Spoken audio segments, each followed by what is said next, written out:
할렐루야. 아멘. 이 시간 예배의 자리 가운데 나오신 모든 성도님들 환영하고 축복합니다. 아멘. 우리 다 같이 경배와 찬양하심으로 2023년 9월 17일 성령 강림후 제16주 온유교회 주일 예배 시작하도록 하겠습니다.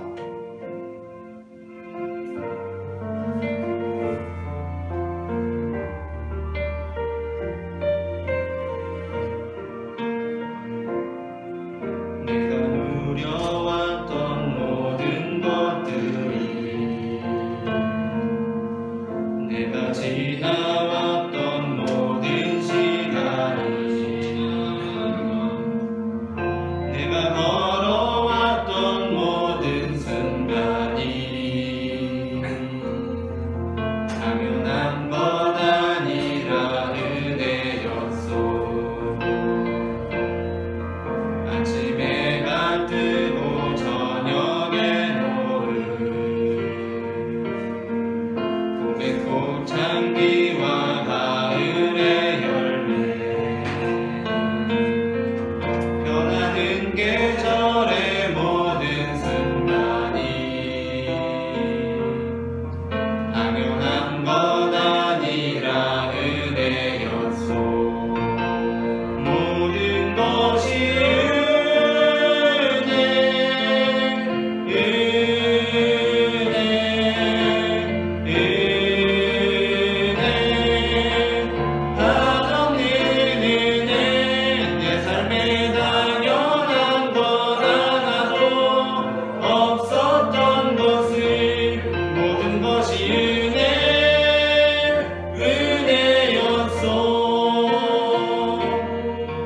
내가 이 땅에 태어나 사는 것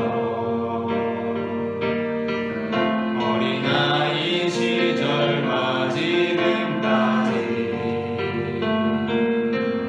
숨을 쉬며 살며 꿈을 꾸는 삶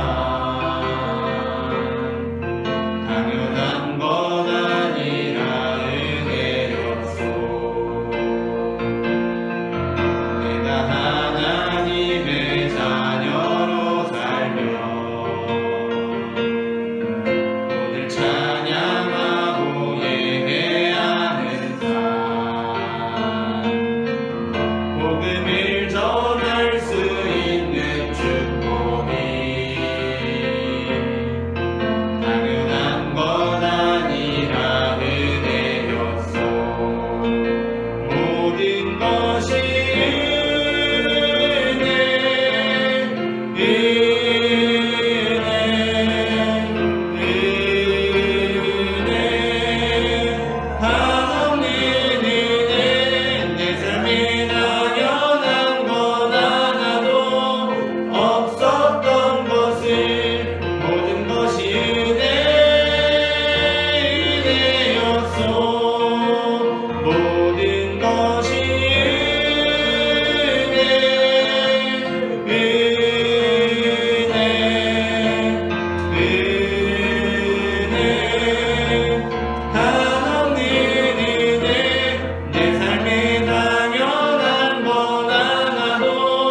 없었던 것을 모든 것이 은혜였소.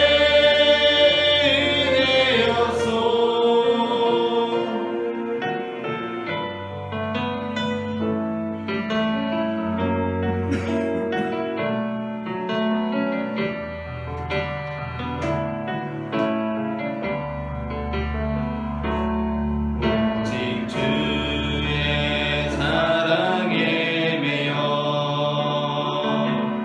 내 영 기뻐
주께서 주신 모든 은혜 주께서 주신 모든 은혜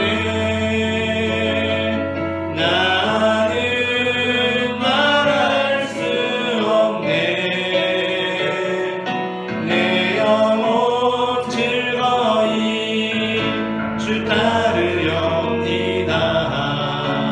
주께 상 드립니다.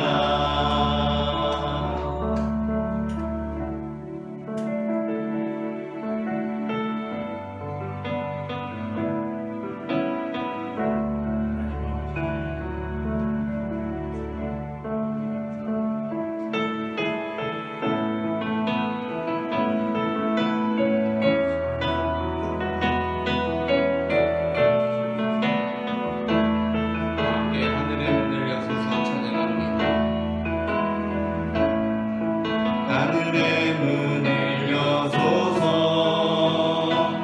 이곳을 주목하소서. 주를 향한 노래가 꺼지지 않으니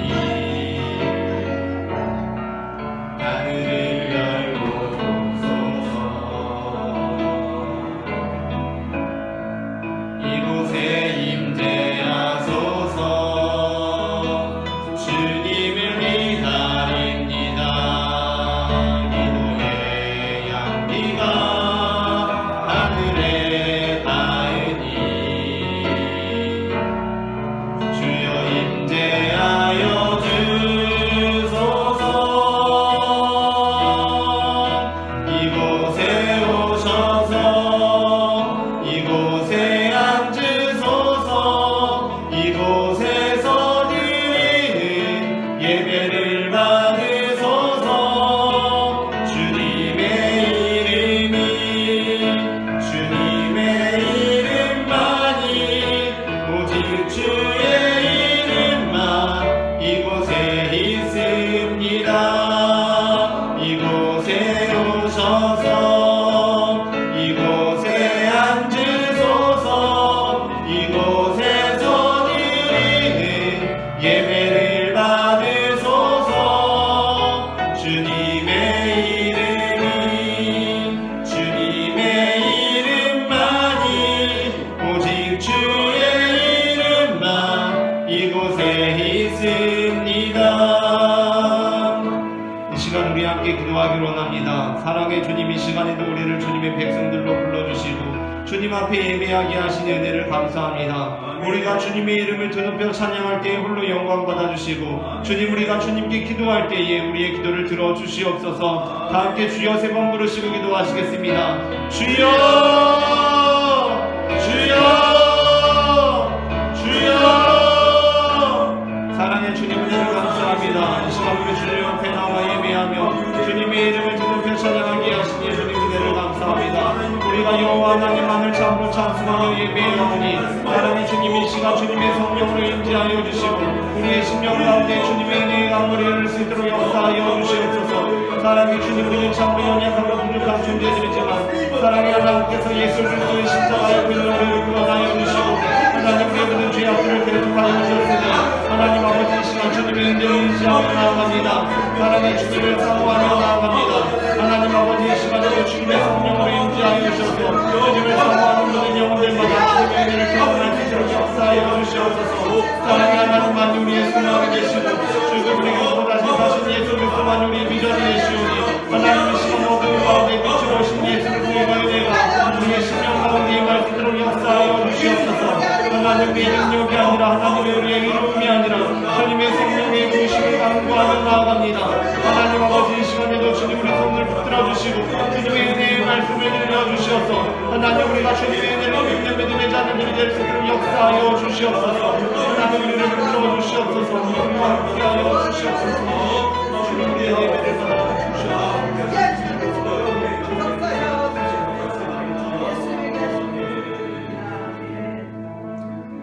만국의 만국의 족속들아 영광과 권능을 여호와께 돌릴지어다. 여호와께 돌릴지어다. 여호와의 이름에 합당한 영광을 그에게 돌릴지어다. 예물을 들고 그의 궁정에 들어갈지어다. 아름답고 거룩한 것으로 여호와께 예배할지로다. 온 땅이여 그 앞에서 떨지어다. 아멘. 온 세상을 창조하시고 지금도 주관하시는 여호와 하나님 아버지, 이 거룩한 성일에 우리가 주님 앞에 나와 예배하게 하시며 주님의 이름을 도높여 찬송하게 하시니 그 은혜를 감사합니다. 우리의 모든 죄를 대속하기 위하여 십자가에 달리신 예수 그리스도를 바라보며 우리가 이 땅 가운데 살아갈 용기를 얻게 하시고 절망 가운데 소망을 발견할 수 있도록 인도하여 주시옵소서. 사랑의 주 예수 그리스도의 이름으로 간절히 기원합니다. 아멘.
공의의 하나님, 하나님께서 자정하여 계신 예배의 자리에서 먼저 겸손한 마음으로 자신을 돌아보며 회개합니다. 하나님과 사람 앞에서 교만한 마음으로 살았습니다. 주님의 마음을 본받아 오류해야 했건만 거칠고 조급했습니다. 가정과 일터에서 평화를 만들지 못하고 작은 이익을 취하기 위하여 다툼을 마다하지 않았습니다. 이 모든 죄와 외식을 용서해 주시옵소서. 예수님의 이름으로 이 고백의 기도를 드립니다. 아멘. 이 시간 우리의 죄를 사하시는 주님의 용서의 말씀을 받으시겠습니다. 너희가 만일 여호와께 돌아오면 너희 형제들과 너희 자녀가 사로잡은 자들에게서 자비를 입어 다시 이 땅으로 돌아오리라. 너희 하나님 여호와는 은혜로우시고 자비하신지라. 너희가 그에게로 돌아오면 그의 얼굴을 너희에게서 돌이키지 아니하시리라. 아멘. 다 함께 성시교독하시겠습니다. 이스라엘이 애굽에서 나오며 야곱의 집안이 언어가 다른 민족에게서 나올 때에 유다는 여호와의 성소가 되고 이스라엘은 그의 영토가 되었도다. 바다가 보며 도망하며 요단은 물러갔으니 산들은 신랑들같이 뛰놀며 작은 산들은 어린 양들같이 뛰었도다. 바다야 내가 도망함은 어찌함이며 요단아 내가 물러가면 어찌합니까? 너희 산들아 수량들같이 뛰놀며 작은 산들아 어린 양들같이 뛰놀면 어찌합니까? 땅이여 너는 주 앞 곧 여호와 하나님 앞에서 떨지어다. 그가 반석을 쳐서 온 무리에게 하시며 차돌로 센 무리에게 하셨도다. 아멘. 다 함께 사도신경으로 우리의 신앙을 고백하시겠습니다.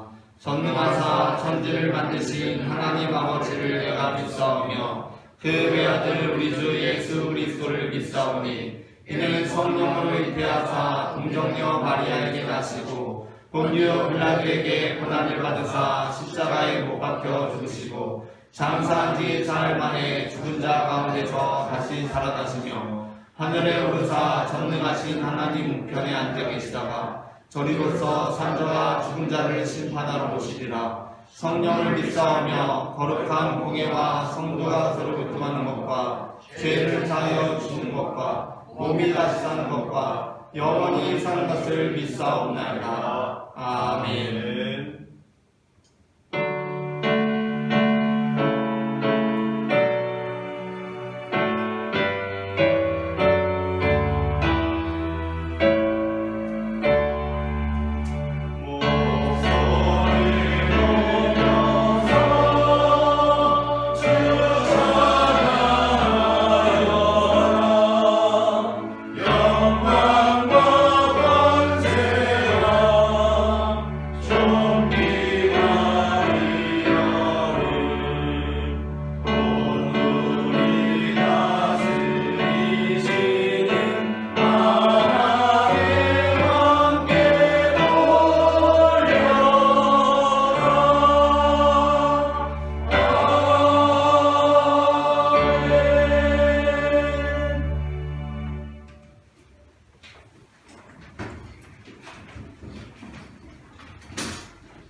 같이 기도드리겠습니다.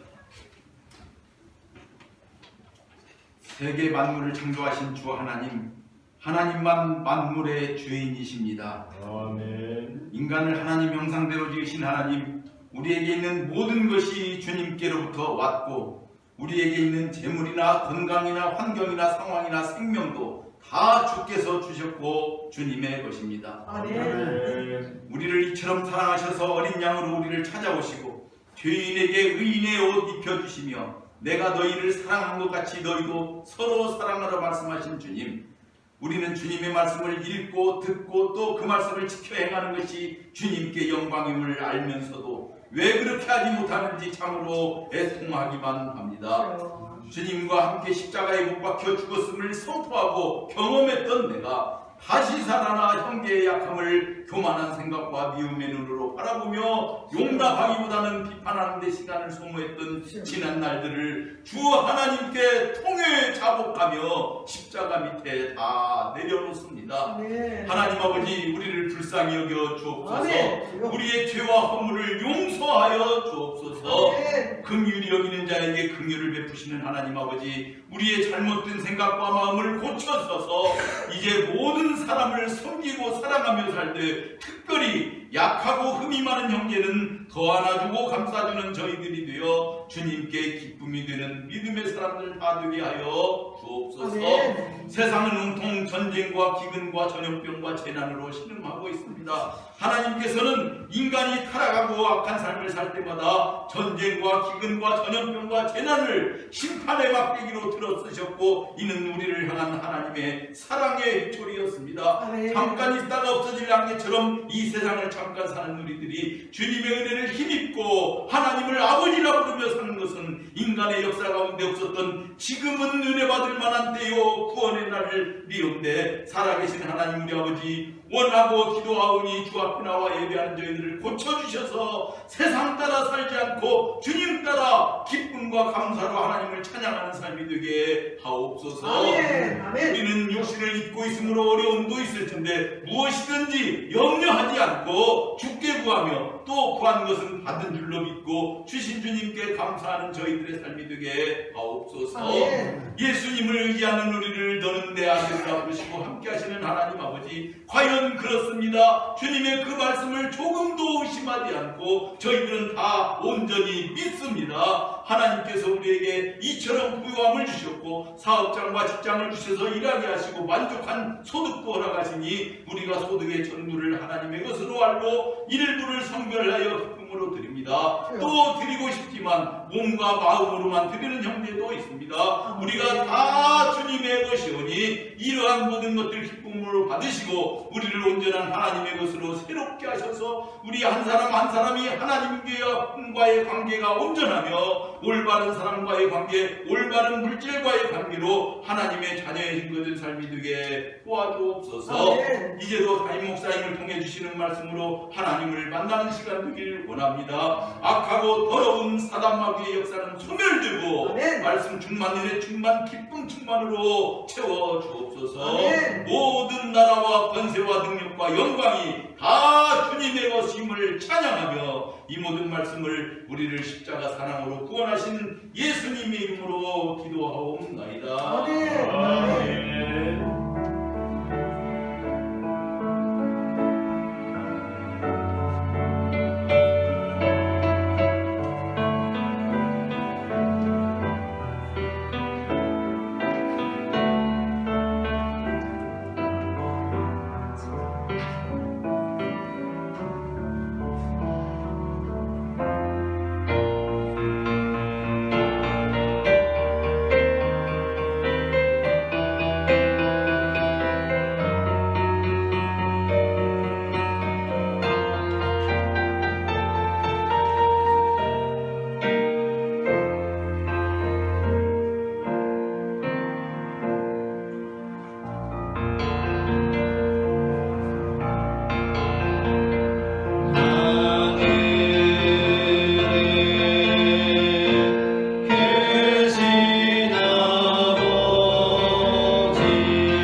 35절까지입니다. 제가 한 절, 여러분이 한 절 말씀을 교독하겠습니다. 그때에 베드로가 나와 이르되 주여 형제가 내게 죄를 범하면 몇 번이나 용서하여 주리이까? 7번까지 하오리이까? 예수께서 이르시되 내게 이르노니 7번뿐만 아니라 7번을 7번까지라고 하시니라. 그러므로 천국은 그 종들과 결산하려 하던 어떤 임금과 같으니 결산할 때에 만나는 그 빚자 하나를 그려오매 갚을 것이 없는지라 주인이 명하여 그 몸과 아내와 자식들과 모든 소유를 다 팔아 갚게 하라 하니 그 종이 엎드려 절하여 이르되 내 증에 상문사하리이다. 그 종의 주인이 불쌍히 여겨 놓아보내며 그 빚을 탕감하여 주었더니 그 종이 나가서 자기에게 100단이 금년을 중송하는 만나 못 들어 꼴 잡고 이르되 빚을 갚으라 하니 그 동료가 엎드려 간구하여 이르되 나에게 참아주소서 갚으리이다 하되 허락하지 아니하고 이에 가서 그가 빚을 갚으러 오게 하거늘 그 동료들이 그것을 보고 몹시 딱하게 여겨 주인에게 가서 그 일을 다 알리니 이에 주인이 그를 불러다가 말하되 악한 종아 내가 갚기 위해 내가 네 빚을 전부 탕감하여 주거늘 내가 너를 불쌍히 여김과 같이 너도 내 동료를 불쌍히 여김이 마땅하지 아니하냐 하고 주인이 노하여 그 빚을 다 갚으러 그를 옥졸들에게 넘기니라.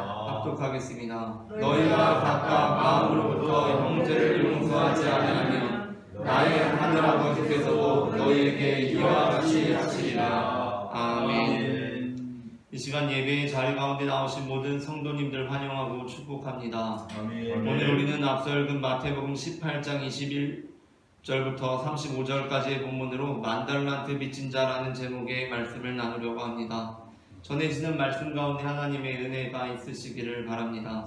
아멘. 이번 본문에서 예수님께서는 너희가 각각 마음으로부터 형제를 용서하지 아니하면 나의 하늘 아버지께서도 너희에게 이와 같이 하시리라 하고 말씀하십니다. 이번 본문 35절을 다시 한번 합독하겠습니다. 너희가 각각 마음으로부터 형제를 용서하지 아니하면 나의 하늘 아버지께서도 너희에게 이와 같이 하시리라. 아멘. 이 본문은 주기도문에 나오는 말씀과 함께 마치 우리가 다른 사람을 용서하고 다른 사람의 죄를 사하여 주는 것이 구원의 조건이 되는 것처럼 기록되어 있습니다. 마태복음 6장 12절과 14절부터 15절입니다. 말씀을 합독하겠습니다. 우리가 우리에게 죄 지은 자를 사하여 준 것 같이 우리 죄를 사하여 주시옵고. 이어 읽겠습니다. 너희가 사람의 잘못을 용서하면 너희 하늘 아버지께서도 너희 잘못을 용서하시려니와 너희가 사람의 잘못을 용서하지 아니하면 너희 아버지께서도 너희 잘못을 용서하지 아니하시리라. 아멘. 하지만 우리는 앞으로 구원을 받기 위해 그 구원의 조건을 충족시키기 위해 다른 사람들을 용서하는 삶을 살아가는 사람들이 아닙니다. 주기도문의 경우 예수님께서는 먼저 산상수훈을 시작하시며 우리를 복 있는 사람들이라고 부르셨습니다. 그리고 또한 우리를 세상의 소금과 빛으로 부르셨습니다.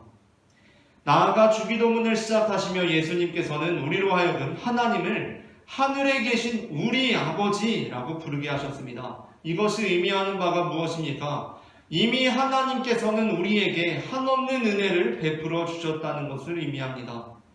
그러므로 주기도문의 구절은 아무런 배경이 없는 상황에서 우리가 우리의 자력으로 우리의 형제를 용서해야 하나님께서 우리의 죄를 용서해 주신다는 것이 아닙니다.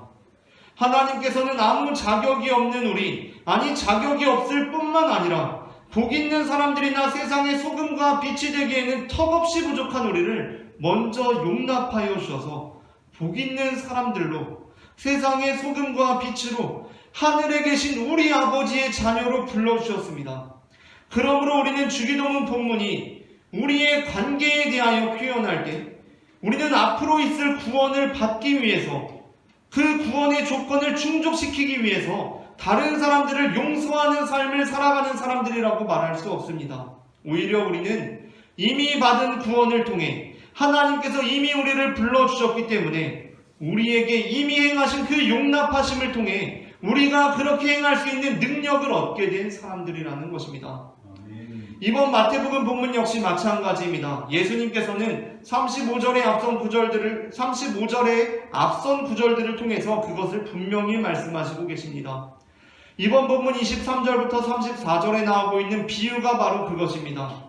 이 비유에서 종은 자신에게 빚진 동료를 만나게 되었을 때 자신의 빚을 이제 탕감받기 위해서 동료의 빚을 탕감해 주어야 하는 사람으로 등장하지 않습니다. 그러니까 이 종은 앞으로 있을 탕감을 받기 위해서 그에 대한 조건으로 반드시 내가 동료의 빚을 탕감해 주어야 하는 사람이 아닙니다. 그렇다면 이 종은 어떤 사람입니까? 이 종은 이미 자신의 빚을 탕감받은 사람으로 등장합니다. 종은 아무런 조건이 없이 자신의 빚을 이미 탕감받은 사람입니다. 그러므로 사실 그는 자신의 빚을 이미 탕감받았기 때문에 이전에는 빚진 자로서 다른 사람이 내게 빚진 것을 탕감해줄 자격이 없는 사람이었지만 이전에는 빚진 자로서 다른 사람이 내게 빚진 것을 탕감해줄 능력이 없는 사람이었지만 이제 다른 사람의 빚을 탕감해줄 수 있는 능력을 가지고 있는 사람으로 등장하고 있다는 것입니다. 생각해봅시다. 내가 지금 철수에게 1,000원을 빚졌습니다. 그리고 영수라는 애가 나에게 100원을 빚졌습니다. 그렇다면 나에게는 지금 영수가 나에게 빚진 100원을 탕감해줄 능력이 나에게 있습니까? 없습니까? 내가 철수에게 1,000원을 빚졌고 영수는 나에게 100원을 빚졌습니다. 그러면 내가 영수가 나에게 빚진 100원을 탕감해줄 능력이 있습니까? 없습니까? 있어요. 나에게는 영수가 나한테 빚진 100원을 탕감해줄 능력이 없습니다. 왜냐하면 그 영수가 내게 빚진 100원조차도 사실 철수에 대한 나의 빚 1,000원에 귀속되어 있기 때문입니다. 나는 영수의 빚을 탕감해줄 능력이 없습니다. 왜냐하면 철수에게 내가 100원을 빚지고 있기 때문입니다. 그러므로 우리는 이 차이를 분명히 유념해야 합니다. 이 비유에서 종은 그가 앞으로 있을 탕감을 받기 위해서 동료의 빚을 탕감해 주어야 하는 상황과는 분명히 다른 상황에 놓여 있습니다. 그는 앞으로 자신이 임금으로부터 받을 탕감을 위해 동료의 빚을 탕감해 줘야 하는 의무가 있는 사람이라기보다는 임금으로부터 자신의 빚을 이미 탕감받았으므로 동료의 빚을 탕감해 줄 수 있는 능력이 있는 사람이라는 것입니다. 그러한 맥락에서 볼 때 하나님께서는 우리에게 구원을 받기 위해 용서하라고 말씀하지 않으십니다. 우리가 앞선 구절들에서 표면적으로 드러나기 위해서는 너가 용서받기 위해서는 용서해야 한다라는 것처럼 들리지만 하나님께서는 우리에게 너가 구원을 받기 위해서 용서받기 위해서는 너가 용서해야 한다라고 말씀하지 않으십니다. 하나님께서는 이미 우리에게 구원을 베풀어 주셨기 때문에 그러한 삶을 살아갈 능력을 우리에게 주신 것입니다. 이사야 5장 1절부터 7절의 말씀을 제가 한 절 여러분이 한 절 교독하겠습니다. 나는 내가 사랑하는 자를 위하여 노래하되 내가 사랑하는 자의 포도원을 노래하리라. 내가 사랑하는 자에게 포도원이 있으며 심히 기름진 사내로다. 땅을 파서 돌을 제하고 극상품 포도나무를 심었도다. 그 중에 망대를 세웠고 또 그 안에 술틀을 탔도다. 좋은 포도매기를 갈았더니 들포도를 맺었도다. 예루살렘 주민과 유다 사람들아 구하노니 이제 나와 내 포도원 사이에서 사리를 판단하라. 내가 내 포도원을 위하여 행한 것 외에 무엇을 요할 것이 있으리까? 내가 좋은 포도매기를 기다렸거늘 들포도를 맺으면 어찌 되니고. 이제 내가 내 포도원에 어떻게 행할지를 너희에게 이르리라. 내가 그 울타리를 걷어먹힘을 당하게 하며 그 담을 헐어 짓밟히게 할 것이요.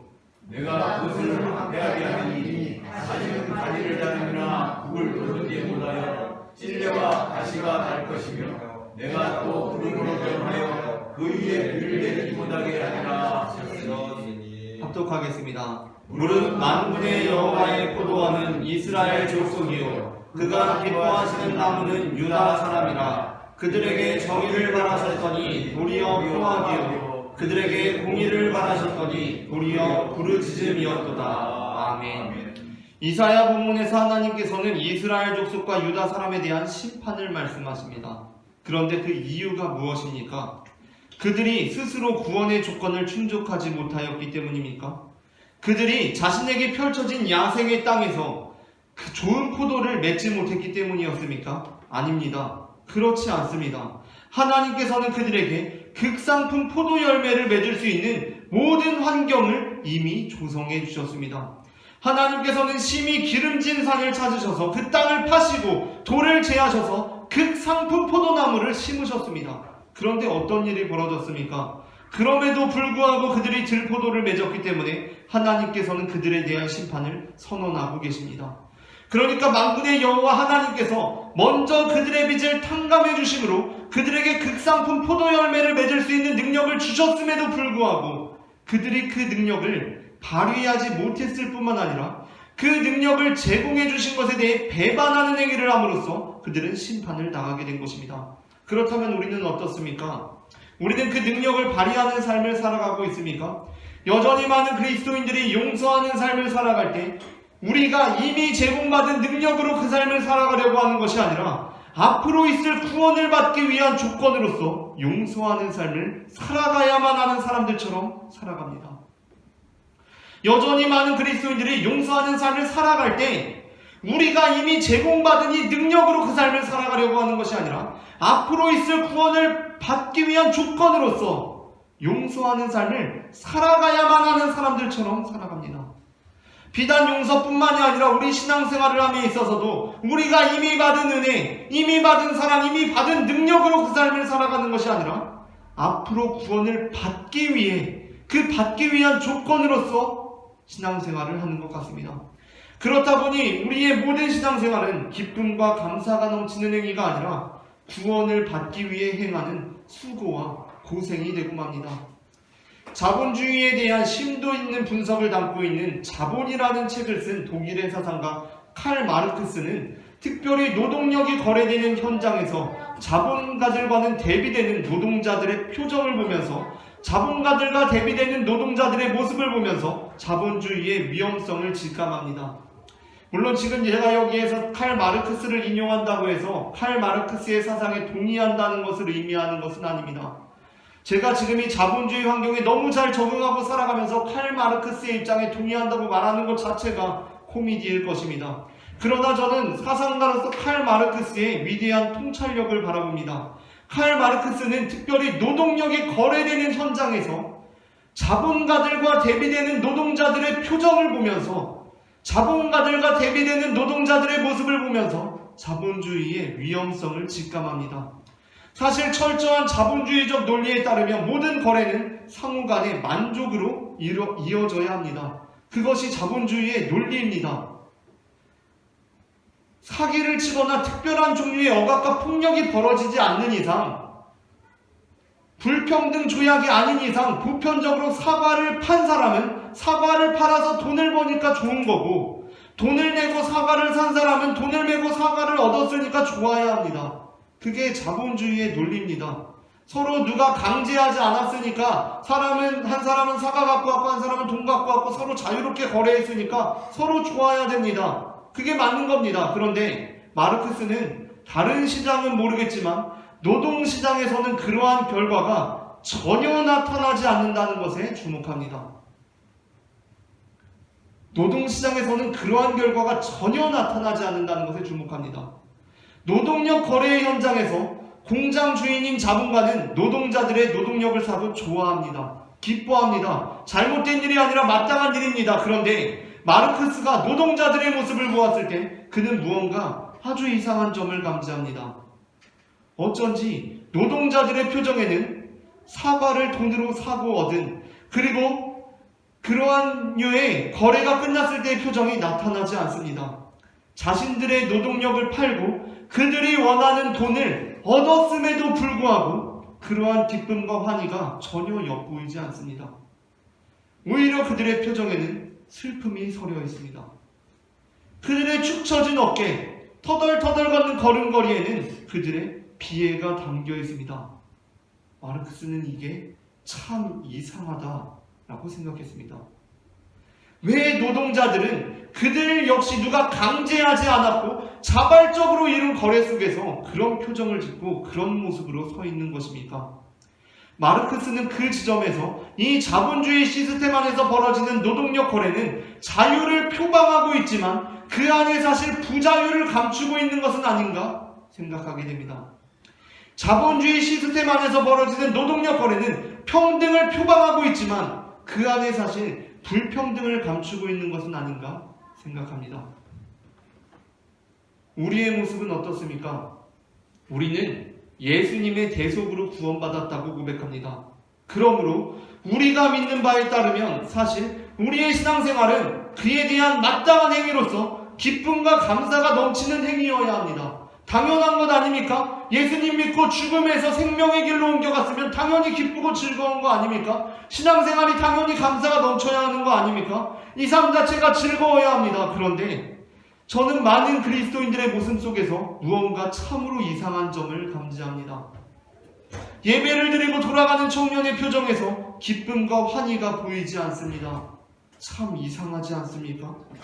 하루 종일 교회 사역과 봉사에 힘을 쏟고 집으로 돌아가시는 권사님의 어깨가 축 처져 있고 걸음걸이가 무척 지쳐 보입니다. 그렇다면 우리는 구원과 기쁨과 감사가 넘쳐야 할 이 행위를 하면서 왜 그런 표정으로, 왜 그런 모습으로 살아가고 있는 것입니까? 저는 이 지점에서 혹시 우리 신앙생활의 시스템이 이미 받은 구원을 표방하고 있지만 그 안에 사실 우리의 신앙을 구원의 조건으로 내걸고 있기 때문은 아닐까 생각합니다. 겉으로는 우리는 모두 이미 구원받았다고 하면서도 은연중에 우리가 구원을 받기 위해서는 지금 이 신앙생활이라는 조건, 이 조건을 충족해야 한다는 가스라이팅이 벌어지고 있기 때문이라는 것입니다. 그렇다 보니 우리는 이미 구원받았다고 말하지만, 그리고 그 구원받았기 때문에 그 능력으로 이 신앙생활을 한다고 말하지만, 그럼에도 불구하고 그 심령에 안정이 없습니다. 불안이 가득합니다. 그 영혼에 평안이 깃들지 못합니다. 그 영혼에 기쁨이 없습니다. 왜냐하면 사실 그가 하는 모든 것, 모든 신앙행위는 겉으로는 이미 받은 구원에 감사하며 하는 것임을 표방하고 있지만 사실은 전혀 구원과 상관없는 사람으로서 앞으로 구원을 얻기 위해 수고와 고생을 하고 있는 것이기 때문입니다. 요한일서 4장 7절부터 11절 말씀은 이렇게 말씀합니다. 본문을 제가 한 절, 여러분이 한 절 교독하겠습니다. 사랑하는 자들아, 우리가 서로 사랑하자. 사랑은 하나님께 속한 것이니 사랑하는 자마다 하나님으로부터 나서 하나님을 알고, 사랑하지 않는 자들은 하나님을 알지 못하나니 이는 하나님은 사랑이시라. 하나님의 사랑이 우리에게 이렇게 나타난 바 되었으니 하나님이 자기의 독생자를 세상에 보내심은 그로 말미암아 우리를 살리려 하심이라. 사랑은 여기 있으니 우리가 하나님을 사랑하고 사랑하며 하나님이 우리를 사랑하사 우리 죄를 사하게 하여 아무것들로 그 아들을 보내셨습니다. 말씀을 합독하겠습니다. 사랑하는 자들아, 하나님이 이같이 우리를 사랑하셨은즉 우리도 서로 사랑하는 것이 마땅하도다. 아멘. 요한일서 본문은 우리가 하나님을 먼저 사랑한 것이 아니라 하나님께서 우리를 먼저 사랑하셨음을 분명하게 선언하고 있습니다. 우리는 이것을 잊지 말아야 합니다. 우리는 하나님의 사랑을 입기 위해서 우리의 형제를 사랑해야만 하는 자들이 아닙니다. 하나님의 사랑을 입기 위해서 우리의 형제들을 사랑해야만 하는 자들이 아닙니다. 우리는 임금에게 빚을 탕감받기 위해서 동료의 빚을 탕감해 주어야만 하는 사람들이 아닙니다. 그것이 아니라 우리는 하나님께서 우리를 먼저 사랑하셨기 때문에 하나님의 그 놀라우신 사랑의 능력을 부여받았기에 우리는 서로 사랑하는 삶을 살아갈 수가 있는 것입니다. 그런데 그게 아니라 만일 우리가 용서를 해야 해서 구원받기 위해서는 용서를 해야만 하기 때문에 우리가 우리의 형제자매를 용서하는 삶을 살아간다면, 그러니까 우리 신앙생활의 동력이 우리가 이미 받은 구원에 대한 감사와 기쁨이 아니라 우리가 앞으로 받아야만 하는 구원을 위한 조건과 의무가 되기 시작할 때 우리는 우리 스스로가 불행한 사람들이 되고 될 뿐만 아니라 그러한 삶을 살아가는 것 자체만으로 하나님을 슬프게 만드는 사람들이 되고 말 것입니다. 배우 라이언 고슬링과 레이첼 맥아담스가 각각 노아와 엘리라는 역할을 맡은 영화 실화를 바탕으로 한 노트북이라는 영화가 있습니다. 노아라는 남자가 나오고 엘리라는 여자가 나옵니다. 청소년 시절에 노아와 엘리는 서로 뜨겁게 사랑했습니다. 그런데 가족의 반대와 여러 가지 사정으로 헤어져서 오랜 시간이 흘렀습니다. 그렇게 시간이 흘러서 엘리는 부자 약혼자와 결혼을 앞두고 있는 시점에 노아와 엘리는 운명적으로 다시 만나게 됩니다. 그렇게 둘은 이전의 시간들을 떠올리며 다시 서로 사랑하게 됩니다. 그런데 엘리에게는 부자 약혼자가 있었고 엘리는 약혼자에게 돌아가야 했습니다. 노아는 엘리와 며칠간 뜨겁게 사랑을 나눈 뒤에 그 일로 인하여 다투게 됩니다. 어린 시절부터 매우 자유로운 영혼이었던 노아는 엘리를 설득하면서 이렇게 말합니다. 엘리, 네가 진짜로 원하는 삶이 뭐야? 네가 진짜 원하는 삶이 뭐야? 네가 진짜 원하는 사람이 누구야? 10년 뒤, 20년 뒤에 너의 곁에 있을 그 사람이 누구야? 너가 원하는 사람이 누구야? What do you want? What do you want? 네가 원하는 게 뭐야? 라고 질문합니다. 그런데 노아와 달리 어린 시절부터 세상의 시선과 주변의 평판에 늘 신경 쓰며 살던 엘리는 노아에게 이렇게 대답합니다. 나는 가야 해. 나는 약혼자에게 돌아가야 돼. 나는 그럴 의무가 있어. 라고 말합니다. 노아가 엘리에게 What do you want? 라고 물었을 때 엘리는 I have to go. 라고 대답합니다. 나는 가야 해. 라고 말합니다. What do you want? 라는 질문에 I have to go. 라고 대답합니다. 이 말이 노아의 마음을 아프게 합니다. 그 이유는 첫째, 당연히 그녀가 다시 그 부자 약혼자에게 돌아갔기 때문이었고, 둘째는 그녀가 여전히 자신의 삶을 솔직하고 충실하고 행복하게 살아낼 능력 있는 사람으로 성장하지 못했기 때문이었습니다. 그래서 엘리의 말은 노아를 슬프게 만들었습니다. 그러나 그 엘리의 말이 단순히 노아만 슬프게 만들었다고 생각한다면 오산입니다. 영화는 다행히 그렇게 진행되지 않습니다. 엘리가 노아가 자신을 이제까지 기다려왔고 자신의 엄마가 그것을 회방했다는 것을 알고 엘리는 다시 노아에게로 돌아갑니다. 그런데 이렇게 생각해 봅시다. 만일 엘리가 자신의 약혼자에게 돌아갔습니다. 정말 돌아갔습니다. 그래서 이렇게 말합니다. 이런저런 사정이 있었는데 나는 당신께 와야 해서 왔습니다. 라고 말했다고 생각해 봅시다. 다른 어떤 이유가 아니라 I have to come이라서 나는 당신에게 와야 할 의무가 있어서 당신에게 왔습니다. 라고 얘기했다고 생각해 봅시다. 나는 사실 노아가 더 좋고 노아와 영원히 있고 영원히 살고 싶은데 나는 와야 하기 때문에 그래서 왔습니다. 라고 말했다고 생각해 봅시다. 그 말을 들은 그 약혼자의 심정이 어떻겠습니까? 아, 그랬구나. 얘 연인을 만났구나. 아, 그래도 나한테 와야겠다는 의무감이 있어서 왔구나. 참 다행이다. 라는 안도감이 들겠습니까? 잠깐은 그럴지도 모르겠습니다. 그러나 그 말을 들은 약혼자는 노아와 같이 깊은 슬픔에 잠기게 되고 말 것입니다. 나는 와야 했기 때문에 왔습니다. 라는 그 말은 약혼자를 가장 비참하게 만드는 말이기 때문입니다. 우리는 이 땅에 그리스도인으로 살아가면서 동료의 죄를 용서합니다.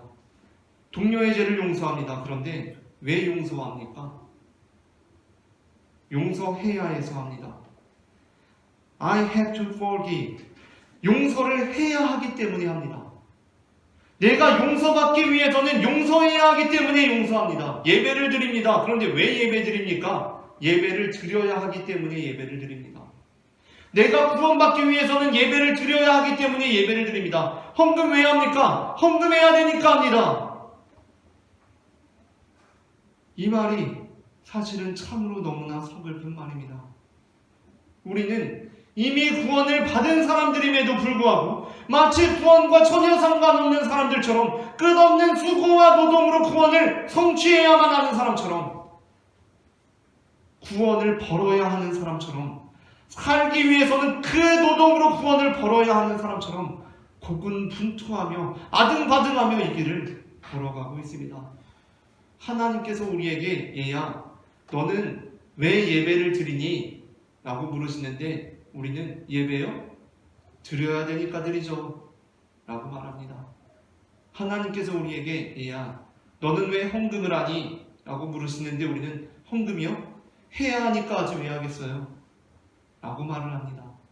그 말씀이 그 말이 참 슬픈 것입니다. 누가복음 7장 36절부터 50절에는 향유 담은 옥합을 예수님께 가지고 가서 예수님의 발을 눈물로 적시며 자기 머리털로 그 발을 닦은 여인에 관한 내용이 나옵니다. 이 본문이 이번 마태복음 본문과 긴밀하게 연결되어 있는 것은 이번 마태복음 본문이 베드로의 질문으로 시작하고 있는데 누가복음 본문은 베드로와 같은 이름 곧 시몬이라고 하는 바리새인의 집에서 이루어지고 있기 때문이고 또한 예수님께서 이 누가복음 본문 안에서 이번 마태복음 본문과 유사한 말씀을 하시기 때문입니다. 누가복음 7장 41절부터 42절 말씀을 제가 한 절, 다음 절 여러분이 읽겠습니다. 이르시되 빚주는 사람에게 빚진 자가 둘이 있어 하나는 500데나리온을 졌고 하나는 50데나리온을 졌는데 갚을 것이 없으므로 둘 다 탕감하여 주었으니 둘 중에 누가 그를 더 사랑하겠느냐. 아멘. 이에 대해 시몬은 당연히 내 생각에는 많이 탕감함을 받은 자니이다 라고 대답합니다. 그러자 예수님께서는 그래 네 판단이 옳다 라고 하시며 이렇게 대답하십니다. 44절부터 47절을 제가 한 절 여러분이 한 절 교독하겠습니다. 그 여자를 돌아보시며 시몬에게 이르시되 이 여자를 보느냐? 내가 내 집에 들어올 때 너는 내게 발 씻을 물도 주지 아니하였으되 이 여자는 눈물로 내 발을 적시고 그 머리털로 닦았으며 너는 내게 입맞추지 아니하였으되 그는 내가 들어올 때로부터 내 발에 입맞추기를 그치지 아니하였으며 너는 내 머리에 감람류도 붓지 아니하였으되 그는 향유를 내 발에 부었느니라. 이러므로 내가 네게 말하노니 그의 많은 죄가 사하였도다. 이는 그의 사랑함이 많음이라. 사함이 많이 적게 사랑하느니라. 아멘. 많은 사람들이 이 본문을 읽고서 그 여인이 그렇게 향유를 예수님의 발에 부음으로 그의 많은 죄가 사해졌구나. 우리의 헌신과 희생을 통해 우리의 죄가 사해지는구나 라고 생각합니다. 왜냐하면 예수님께서 이러므로 내가 내게 말하노니 그의 많은 죄가 사하여졌도다 라고 말씀하시기 때문입니다. 여기서 이러므로가 무엇에 대한 것입니까? 이 여자가 눈물로 예수님의 발을 적시고 그 머리털로 닦은 것, 그리고 이 여자가 예수님의 발에 입맞추기를 그치지 않은 것, 그리고 이 여자가 예수님의 발에 향유를 부은 것입니다. 그러나 본문에 대한 이해가 그렇게 이루어져서는 안 됩니다. 왜냐하면 예수님께서는 이어서 이렇게 말씀하시기 때문입니다. 47절입니다. 이러므로 내가 내게 말하노니 그의 많은 죄가 사하여졌도다. 이는 그의 사랑함이 많음이라. 사함받은 일이 적은 자는 적게 사랑하느니라. 아멘. 여기에는 그녀의 죄가 사하여진 이유가 나옵니다. 그것은 그녀가 그러한 많은 헌신과 희생을 했기 때문이 아닙니다. 그것은 그녀가 많이 사랑했기 때문입니다. 그렇다면 그녀는 어떻게 그렇게 많이 사랑할 수 있었던 것입니까? 예수님께서는 이렇게 말씀하십니다. 사함을 받은 일이 적은 자는 적게 사랑하느니라. 그러니까 그녀는 많이 사함을 받았기 때문에 많이 사랑할 수 있었다라는 것입니다. 우리의 신앙생활이 바로 이러한 모습이어야 합니다. 우리는 헌신과 희생, 용서를 통해 용서받고 구원받는 사람들이 아닙니다. 그렇게 우리는 우리의 죄를 씻기 위해 무언가를 행함으로 우리의 죄가 씻겨지는 사람들이 아닙니다. 우리의 죄는 예수 그리스도께서 십자가에서 보혈의 피를 흘리심으로 이미 모두 씻겨졌습니다. 그러므로 우리는 예수님을 사랑하는 사람들입니다. 우리의 헌신과 희생, 그리고 동료의 빚을 탕감해주는 것은 우리의 죄를 씻기 위해 우리가 구원을 받기 위해 하는 것이 아니라 우리의 죄가 이미 씻겨져서 우리가 이미 구원을 받아서 우리가 그 예수님을 너무 사랑해서 그 능력으로 행하는 것입니다. 그게 아니라 우리가 마치 우리의 죄를 사하기 위한 목적으로 우리의 향유를 주님 앞에 쏟기 시작할 때, 우리의 죄를 사하기 위한 목적으로 주님께 용서받기 위해서, 구원받기 위해서 우리의 향유를 주님 앞에 쏟기 시작할 때, 그러므로 우리가 사랑함으로 이 일을 하지 못할 때, 이미 향유를 들고 나올 때부터 사랑함으로 하는 게 아니라 이미 사함을 받았는데 앞으로 사함받기 위해서 이미 받은 사함을 생각하지 않고 이 향유를 부으면 내 많은 죄가 사함받겠지라는 잘못된 판단으로 신앙생활을 하기 시작할 때 우리는 우리보다 적은 양의 향유로 죄사함을 받는 자들, 우리보다 덜한 수고로 구원받는 자들을 보면서 시기와 질투를 하기 시작합니다. 손해보는 마음이 듭니다. 어떤 사람이 임종 직전에 예수님 믿고 구원받았습니다. 그러면 정상적인 그리스도인이라면 그것을 기쁘게 여기고 누구라도 임종 직전에라도 예수님 믿고 구원받을 수 있도록 애써야 합니다. 그런데 어떻습니까? 누가 임종 직전에 예수님 믿고 구원받았다고 하는데 은근히 짜증이 나는 겁니다. 나한테 악감정이 있거나 그런 사람이 아닙니다. 그런데 짜증이 납니다. 괜히 심사가 뒤틀립니다. 왜 그런 것입니까? 문제는 그에게 있거나 그와 나의 관계에 있는 것이 아닙니다. 문제는 내 상태에 있습니다. 지금 내가 하고 있는 이 신앙생활이 구원을 받기 위해서 하고 있는 것이고 그래서 이 수고와 고생을 감당하고 있는 것이다 보니까 아니 예배를 한 번 안 드리고 그 시간적 손해를 단 한 번도 감수하지 않고 아니 헌금 한 번을 안 드리고 그 물질적 손해를 단 한 푼도 감수하지 않고 임종 직전에 예수님 믿고 구원받은 그 사람의 행동이 새치기 하는 양채처럼 느껴지는 것입니다. 그렇다면 우리는 우리의 신앙을 한번 점검해 보아야 합니다. 내가 만일 쌍둥이인데 어린 시절에 나하고 내 쌍둥이가 갑작스럽게 부모님을 잃어버렸습니다. 워낙 어린 시절이라서 부모님을 찾지 못해서 시설이나 이런 곳에서 자라면서 또 쌍둥이가 그러면 막 사정에 의해서 막 떨어지지 않습니까?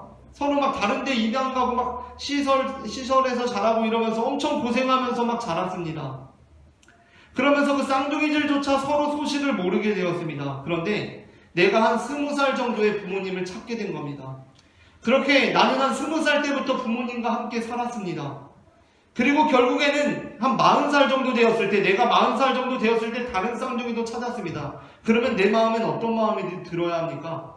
나는 20살 때 부모님 찾아서 살았고 40살 정도 되었을 때 다른 쌍둥이도 찾았습니다. 그러면 내 마음에 내 쌍둥이에 대한 빚진 마음이 있어야 합니다.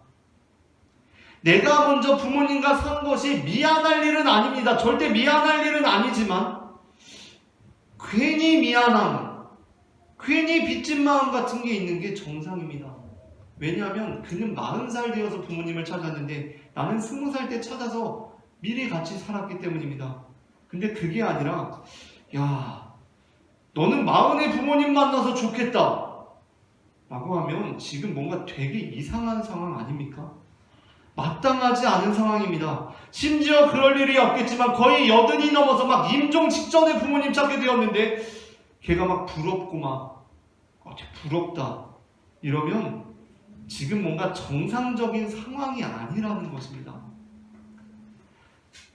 앞선 이사야 본문에서 하나님께서 예루살렘 주민과 유다 사람들에게 나와 내 포도원 사이에서 사리를 판단해라 라고 하신 것과 예수님께서 굳이 이번 본문을 말씀하시며 그러므로 너희는 용서하라가 아니라 용서하는 것이 마땅하지 않으냐?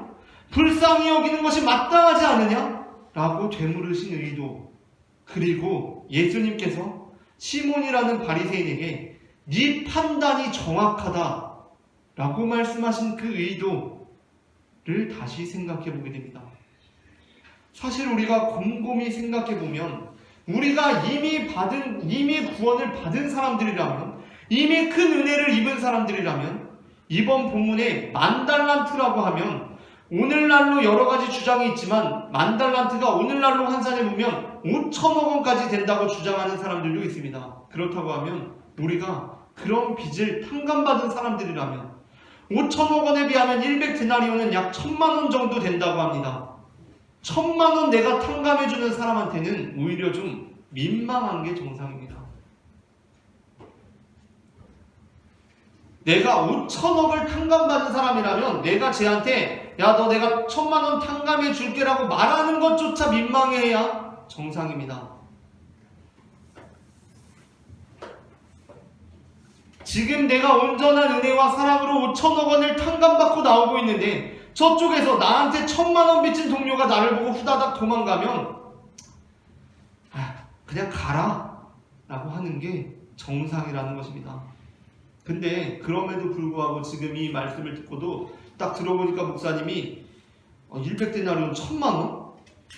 야, 1,000만 원 그래도 큰 돈인데 1,000만 원 받으면 꽤 쓸모 있겠는데? 라고 생각하는 사람은 아직도 5천억 원을 탕감받았다는 게 도무지 무슨 소리인지, 하나님의 아들 예수 그리스도께서 나 같은 죄인을 살리시기 위해 십자가에 달려 돌아가셨고 나로 하여금 이 땅에서 살고 그냥 끝나는 존재가 아니라 영원한 하늘나라로 초대하셨다는 것이 도대체 무슨 소리인지 사리분별이 안 되고 있는 것입니다.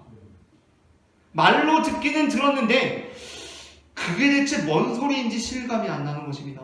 우리가 죽어서 영원히 사는 하늘나라 백성이 되었다는 것이 무슨 소리인지 모르는 것입니다.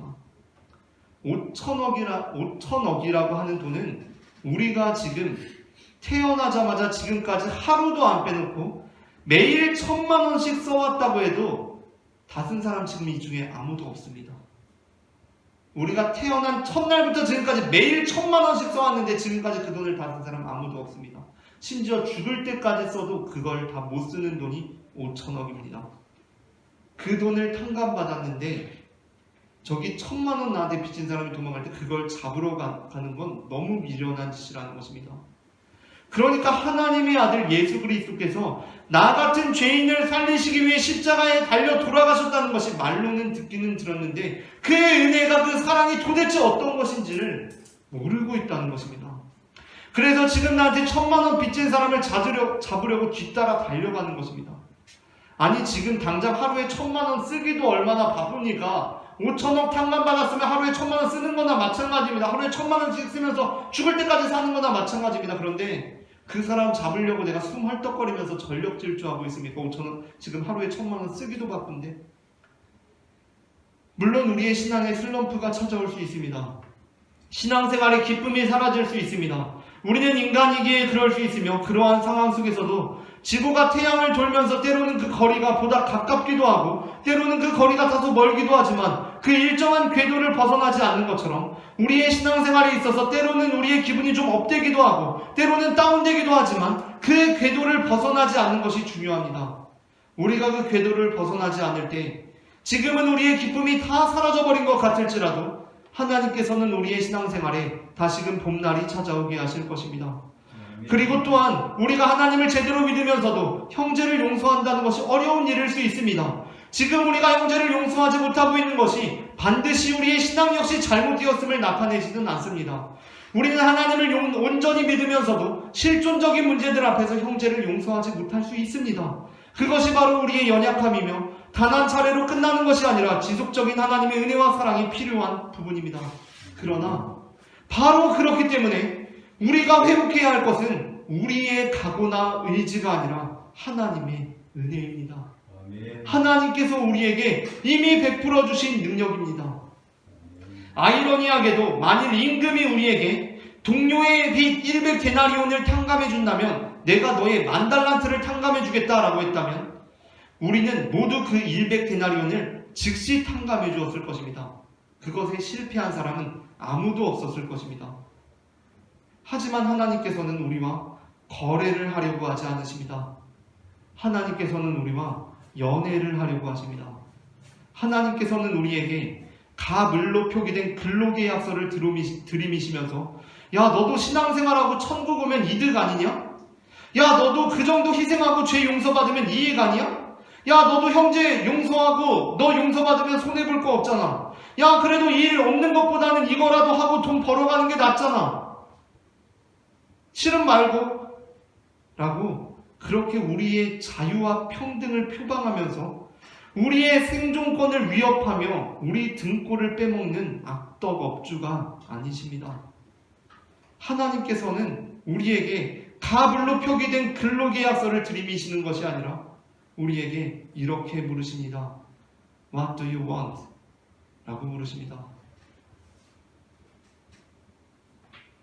그러한 그분께 우리가 I have to go 아니라 I want you 라고 응답할 수 있는 그리스도의 신부가 되기를 소망합니다. 아멘. 너는 무엇을 원하니? 라고 물었을 때 우리가 나는 당신을 원합니다 라고 말하는 그리스도의 신부가 되기를 소망합니다. 함께 기도하시겠습니다. 사랑의 주님, 은혜를 감사합니다. 이 시간 우리의 모든 죄악들을 십자가의 보혈로 도말하시고 우리를 구원받은 백성으로 삼아주시니 그 은혜를 감사합니다. 우리가 주님께 이미 받은 그 구원의 은혜로 우리의 형제 자매들을 사랑하며 살아갈 수 있도록 역사하여 주시옵소서. 사랑의 주 예수 그리스도의 이름으로 기도합니다. 아멘. 다 함께 예수 우리들의 밝은 빛 찬양하시면서 준비하신 예물 주님 앞에 드리시겠습니다.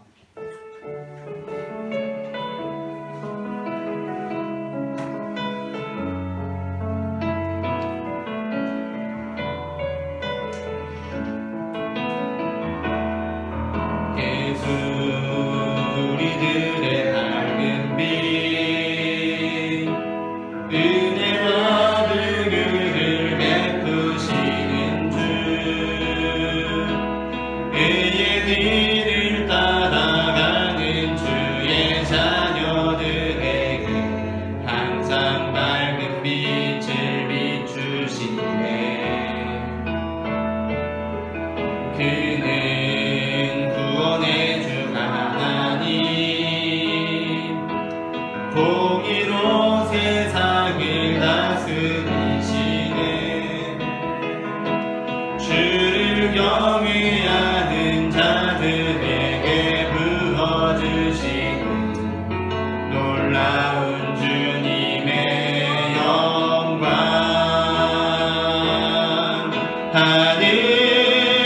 하늘에서 찬란하게 빛나는 주의 영광 이 땅에 오셨네. 어둠을 밝히고 새 생명 주시네. 영원히 빛나는 나의 예수님 높이 영광과 찬양 받으실 그 이름 경배합니다. 슬픔을 거두고 내게 자유 주시네. 기쁨의 노래를 영원한 나의 빛 예수께 하늘에서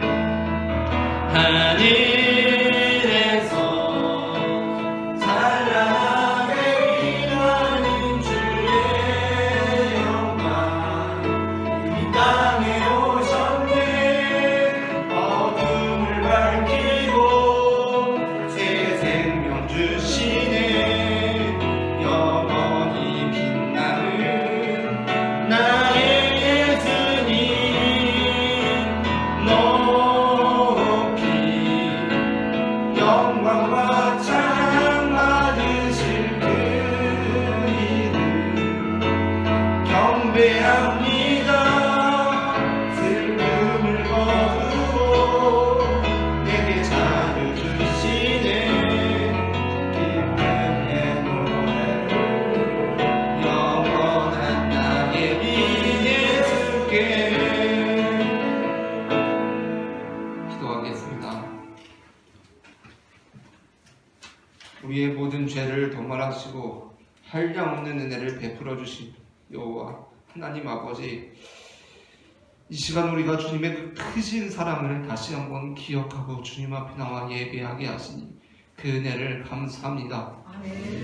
사랑의 주님께서 우리를 이미 구원하여 주셨는데 우리가 마치 그 구원을 전혀 받지 못한 사람들처럼 우리의 노력과 의지로 그 구원을 이루려고 했던 것 주님 회개합니다.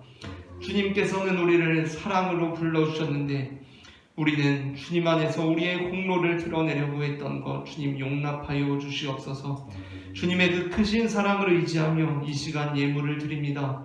이 예물이 쓰이는 곳마다 하나님의 나라가 이루어지게 하시고 예수 그리스도의 향기가 피어나게 하여 주시옵소서. 드려진 손길들을 기억하여 주시고 주님께서 우리에게 한량없는 은총을 더하여 주셔서 주님께서 우리의 삶에 부어주시는 그 복이 우리의 잔에 차고도 넘쳐 우리의 가족들에게, 동료들에게, 친구들에게, 이웃들에게 흘러갈 수 있도록 역사하여 주시옵소서. 사랑의 주 예수 그리스도의 이름으로 기도합니다. 아멘. 이 시간에는 우리에게 생명을 주시는 주님의 몸과 피를 받으시겠습니다.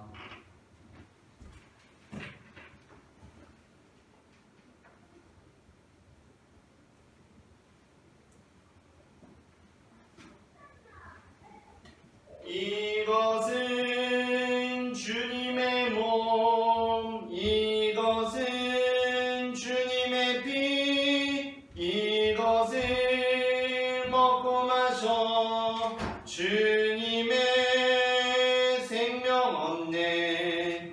이 떡을 받습니다. 이 잔을 받습니다. 주님을 사랑해요. 십자가 기억하리.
우리에게 몸과 피를 내어주신 주님께 감사하며 감사의 기도를 드리시겠습니다. 우리를 위해 생명을 주시는 하나님 아버지, 이 거룩한 신비에 감사드리오며 성령의 능력 안에서 새 사람이 되어 하늘나라가 이 땅 위에 임할 때까지 그리스도의 증인으로 살게 하여 주옵소서. 우리 주 예수 그리스도의 이름으로 기도합니다. 아멘. 옆사람과 평화의 인사 나누시겠습니다. 주님의 평화가 함께 하시기를 바랍니다. 주님의 평화가 함께 하시기를 바랍니다. 주님의 평화가 함께 하시기를 바랍니다. 예배 위험 변동사항이 있습니다. 주보를 참조해 주시기 바랍니다. 주일 거리 청소 봉사가 매주일 오전 10시에 있습니다. 오늘은 예배 후 소원으로 이동하여 식사합니다. 다 함께 일어나셔서 찬송가 620장 찬송하시겠습니다.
주께서 이르시되 너희는 가서 모든 민족을 제자로 삼아 아버지와 아들과 성령의 이름으로 세례를 베풀고 내가 너희에게 분부한 모든 것을 가르쳐 지키게 하라. 볼지어다 내가 세상 끝날까지 너희와 항상 함께 있으리라. 아멘. 이제는 우리 주 예수 그리스도의 은혜와 하나님 아버지의 크신 사랑과 성령님의 교통하심이 우리의 모든 죄를 도말하시기 위해 그 아들 예수 그리스도를 보내사 우리를 깨끗게 하시고 하늘 백성으로 삼으신 하나님의 은혜를 의지하며 살아가겠다고 결단하는 모든 성도들의 머리 위에 지금부터 영원토록 함께 하시기를 간절히 축원하옵나이다. 아멘.